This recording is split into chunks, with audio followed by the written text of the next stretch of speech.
धनवान पीपल पतवारी की एक अद्भुत कथा।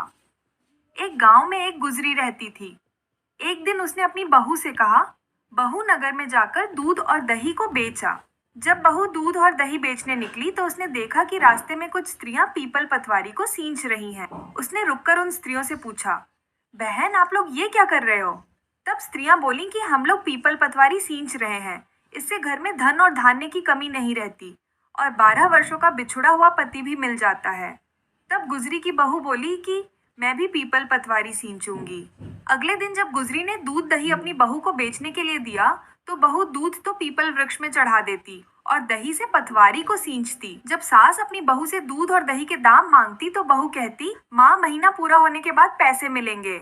इस तरह बहू नित्य पीपल पतवारी को दूध और दही से सींचती रही। इस तरह कार्तिक महीना पूर्ण हुआ और पूर्णिमा आ गई। तब बहू पीपल पतवारी के चरणों में गिर गई तो पीपल पतवारी ने कहा, बेटी तू मेरे चरणों में क्यों पड़ी है?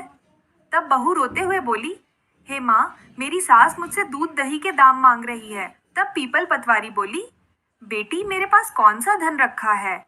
मेरे पास तो कंकड़ पत्थर है, ये ले जा।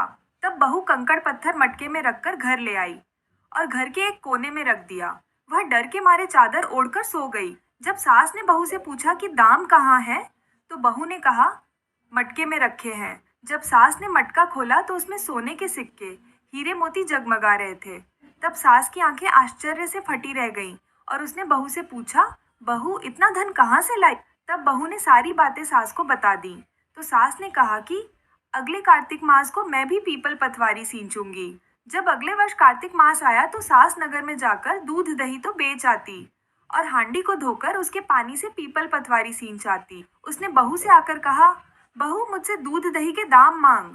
तब बहू ने कहा, माँ मैं आपसे दूध दही के दाम कैसे मांग सकती हूँ? तब सास ने कहा, बहू तू दाम मांग। बहू के दाम मांगने पर सास पीपल पतवारी के चरणों में गिर पड़ी। तब पीपल पतवारी ने उसे भी कंकड़ पत्थर दे दिए। सास ने उन कंकड़ पत्थरों को एक हांडी में रख दिया।